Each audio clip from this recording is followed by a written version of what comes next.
અમરેલી જિલ્લા આરોગ્ય શાખા કોરોના સામે લડવા તૈયાર। ઘણા લાંબા સમય બાદ અમરેલી શહેર અને જિલ્લા સાથે ગુજરાતભરમાં કોરોનાનું સંક્રમણ ફરી તેજ બની રહ્યું છે।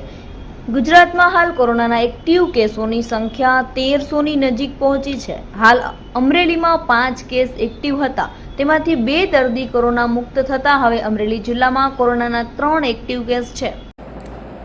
અમરેલી જિલ્લામાં કોરોનાની જે અત્યારની પરિસ્થિતિ છે એના અનુસંધાને તમામ હેલ્થ સિસ્ટમ એટલે એમાં પીએચસી સબ centre, CHC, sub district hospital અને મેડિકલ કોલેજ તમામને સેન્સિટાઇઝ કર્યા છે।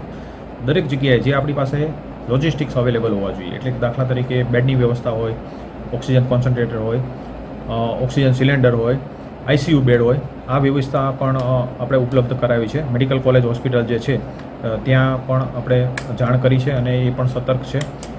બીજું કે આવા શંકાસ્પદ લક્ષણો જણાય તો એના સેમ્પલ કલેક્શન કરવાના હોય છે, એની પણ આપણે વ્યવસ્થા કરી છે। PPE kit, mask, sanitiser, drugs એ પૂરતા પ્રમાણમાં અવેલેબલ છે અને તમામ કર્મચારીઓને આ બાબતે જાણ કરી છે, સતર્ક રહેવા સૂચના આપી છે। લોકોને પણ અપીલ કરીએ છીએ કે આવા કોઈ પણ શંકાસ્પદ લક્ષણો જણાય તો તાત્કાલિક નજીકના પ્રાથમિક આરોગ્ય કેન્દ્ર, સામૂહિક આરોગ્ય કેન્દ્ર અથવા સબ ડિસ્ટ્રિક્ટ હોસ્પિટલ કે ડિસ્ટ્રિક્ટ હોસ્પિટલમાં તાત્કાલિક જવું અને જરૂરી તપાસ અને સારવાર કરાવી સૂચના પ્રમાણે અને સતર્ક રહેવું।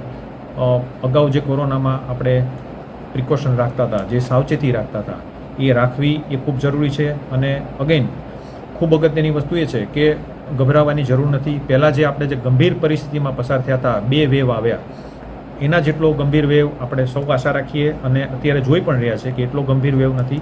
તકેદારી રાખવાની, સતર્ક રહેવાનું, લક્ષણો જણાય તો તરત નજીકના સરકારી હોસ્પિટલ કે નજીકમાં